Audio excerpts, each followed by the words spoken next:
यहाँ तक लाला सदानंद तस्वीरों को इकट्ठा करने की बात कहकर चले जाते हैं। पंडित शादीराम को यह आशा न थी कि कोयले की खान में हीरा मिल जाएगा।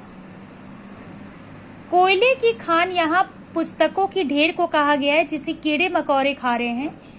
पंडित शादीराम को यह नहीं पता था कि जिसे वह रद्दी में बेचने की बात कह रहे हैं, जिसे वह कीड़े मकोड़े पन्नों को खा रहे हैं, पुस्तकों को खा रहे हैं, उन पुस्तकों की तस्वीरों को इकट्ठा करके एल्बम बनाने से उन्हें पैसे मिलेंगे, हीरा मिल जाएगा। यहाँ हीरा मतलब पैसों के लिए कहा गया है।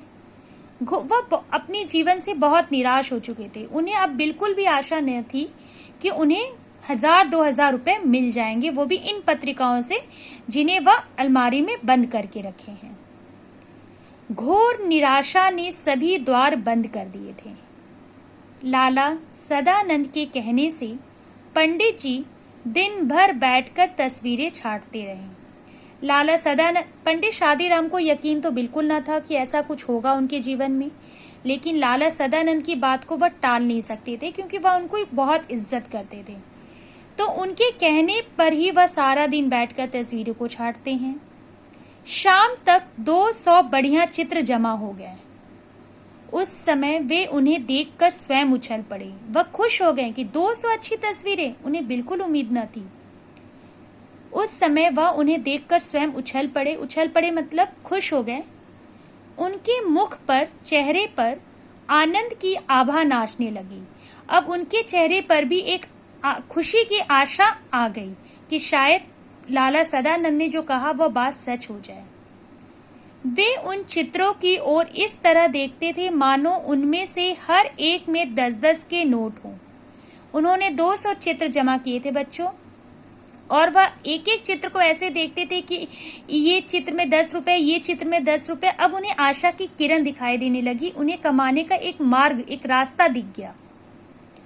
बच्चों को उधर देखने तक ना देते थे।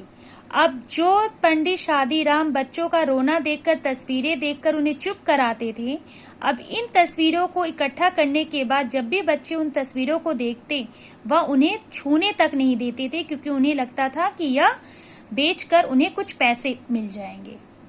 वे सफलता के विचार से झूमने लगे क्योंकि उन्होंने मेहनत की थी।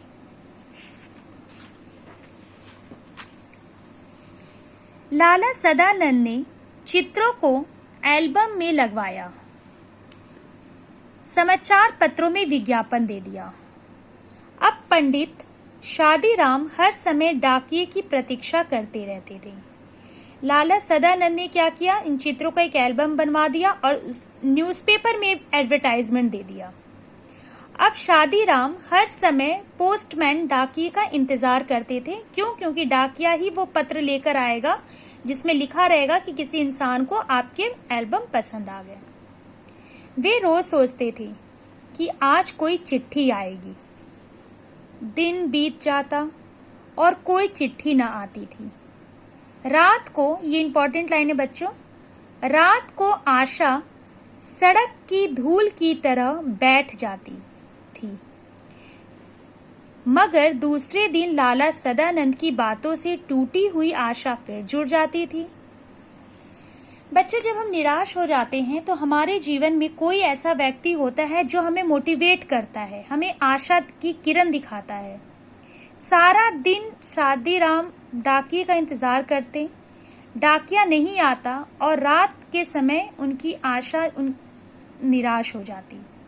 ठीक उसी प्रकार, जिस प्रकार रात जब होता है सभी व्यक्ति सो जाते हैं और जो सड़क पे जो धूल होती है वो भी बैठ जाती है सड़क पर। फिर सुबह जब होती है, रोडों पे चहल पहल होने लगती है, लोगों का निकलना चलना, गाड़ी घोड़े चलने लगते हैं तो वह धूल उड़ने लगती है, लेकिन रात में फिर वह शांति से बैठ जाती है। उसी प्रकार पंडित शादीराम की जो आशा सारे दिन जगी रहती थी वह रात में निराश हो जाती थी। फिर दूसरे दिन लाला सदानंद ऐसे उसको उन्हें मोटिवेट करते हैं कि उन्हें फिर आशा जग जाती थी। दिन बीतते गए। आखिर एक दिन शादीराम के भाग्य जागे। कोलकाता के एक मारवाड़ी सेठ ने पत्र लिखा कि एल्बम भेज दो, अगर पसंद आ गया तो खरीद लिया जाएगा। पंडित शादीराम दौड़े हुए लाला सदानंद के पास पहुंचे और उन्हें पत्र दिखाया।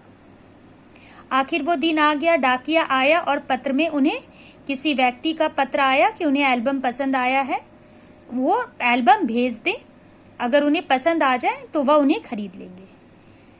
अब ये खुशी के मारे लाला सदानंद के पास जाते हैं। लाला सदानंद ने पत्र को अच्छी तरह देखा और जवाब दिया, रजिस्ट्री कराकर एल्बम भेज दो। रजिस्ट्री कराने से एल्बम और जल्दी मिल जाती। शौकीन आदमी मालूम होता है, खरीद लेगा। अब शादीराम कहते हैं कि इसका दाम क्या लगाऊं, प्राइस और मूल्य लिख दो, 1000 रुपए से कम पर सौदा ना होगा। मतलब अगर आपको एल्बम पसंद आ गया तो 1000 से कम पे मैं ये एल्बम नहीं बेचूंगा।